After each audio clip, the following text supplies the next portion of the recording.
150 টাকা থেকে শুরু করে আমি যখন এইখানে দোকান নিচ্ছি দিন হইছে 7 মাস আগে আমার দোকানে 200 টাকা ছিল। লাল শাড়িতে একেবারে রঙিন অবস্থায়, এটার কারণ কি জানতে চাচ্ছি। আসলে ভাইয়া আমি যখন 7 মাস আগে এখানে আসি, আমার হাজবেন্ড হচ্ছে 2024-এর জানুয়ারিতে ব্যবসা এত পরিমাণ লস খায়, ওই মুহূর্তে আমি কিছু করব, পাশে থাকবো, ওই সামর্থ্যটা আমার ছিল না। আমার বিয়ের পর থেকে আমি বেকার, বাসায় বসে থাকি, হাজবেন্ড ইনকাম করে খাই দেয়, মানে আর 5টা মেয়ের মতো এইভাবেই সংসার চলছে। পরে ওর ব্যবসা মানে এত পরিমাণ লস হয়েছে বলার মতো না। এমন একটা সময় ছিল যে আমার হাজবেন্ডের কাছে 200 টাকা নাই বাসায় বাজার করবে। আসলে ফ্যামিলির অনেক কিছু থাকে, সবসময় ফ্যামিলি থেকে চাওয়া যায় না বা ফ্যামিলি থেকে শেয়ার করা যায় না নিজেদের পার্সোনাল ইস্যু গুলা। ওই মুহূর্ত থেকে আমি চিন্তা করি যে আমি একটা কিছু করব, যে আমার একটা কিছু করা দরকার, যেহেতু আমার যোগ্যতা আছে, আমি পারি। তখন আমি চিন্তা করি যে করব, কিন্তু কি করব না করব এটা ভাইবা পাই না। চাকরির জন্য অনেক জায়গায় ঘোরাঘুরি করি, কিন্তু কোথাও চাকরি এভাবে যেটা আমি চাচ্ছি ওরকম কিছু পাই না। পরে আমার এক ভাইয়ের মানে অনুপ্রেরণা বলতে কি, উনি বলতেছে যে ফুটপাতে তো অনেকজন এরকম খাবার নিয়ে বিজনেস করতেছে, তুমিও শুরু করতে পারো, তুমি ভালো পারবা, তোমার খাবারের টেস্ট ভালো। সেইখান থেকে আমি শুরু করি। একদম হচ্ছে প্রথম আমি যেদিন দোকান নেওয়ার চিন্তা করি, আমার কাছে 150 টাকা ছিল।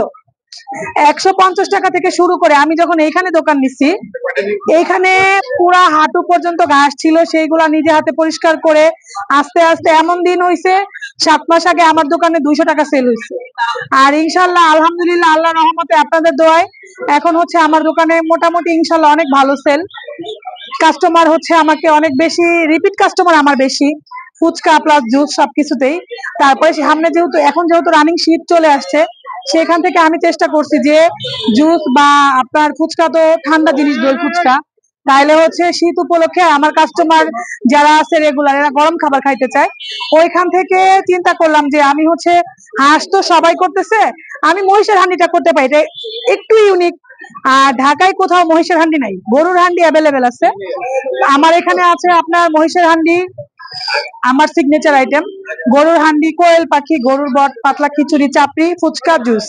আচ্ছা, আপনি বলছিলেন যে এর আগে আপনার ফ্যামিলি থেকে অনেক কথা শুনতে হয়েছে। হ্যাঁ, আমি যখন প্রথম ফুচকার দোকান দিয়েছি, আমি নাম দিতে চাইছিলাম যে কি ফুচকা ঘর দিব, এরকম ফুচকা ঘর, ওইরকম ফুচকা ঘর।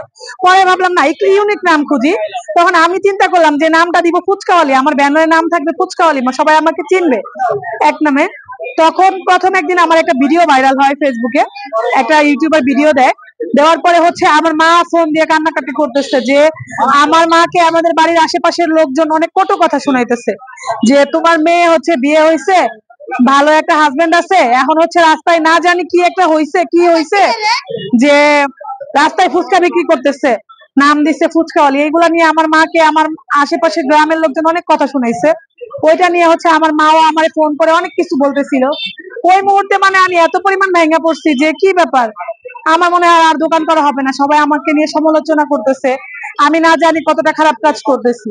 ওই মুহূর্তে আমার হাজবেন্ড আমাকে এমন একটা সাপোর্ট দিচ্ছে, তোমাকে কে কি বললো সেটা তো তোমার জানার দরকার নাই, তোমার মা বলছে 2 ঘন্টা পর তোমার মাও ঠিক হয়ে যাবে, তোমার মা যেহেতু, আমি তোমার পাশে আছি, তুমি আগায় যাও, তুমি বিজনেসে মন দাও।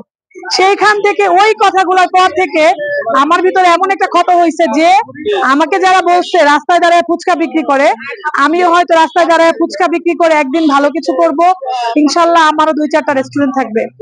সেইখান থেকেই শুরু আজকে, যে আমি ভালো আইটেম নিয়ে শুরু করব। আর ফুচকা কোনো খারাপ আইটেম না, এমন আমার ফুচকা যারা ট্রাই করছে এরা বলতে পারবে, আগার গায়ে চ্যালেঞ্জ দিয়ে বলতেছি আমার ফুচকার তুলনায় ফুচকা নাই, কারণ আমার ফুচকার প্রত্যেকটা রেমেডি আমি বাসায় নিজে হাতে তৈরি করছি। এখন পর্যন্ত কালকে থেকে আমি স্টিল না, এখন পর্যন্ত একটু ঘুমাই নাই, কারণ আমার দোকানের জন্য যারা আমাকে কত কথা শুনাইছে, যারা আমাকে নিয়ে সমালোচনা করছে, তাদের আমি যোগ্য একটা জবাব দিতে চাই যে আমিও পারছি, আমিও সামনে পারবো, ভালো কিছু করব।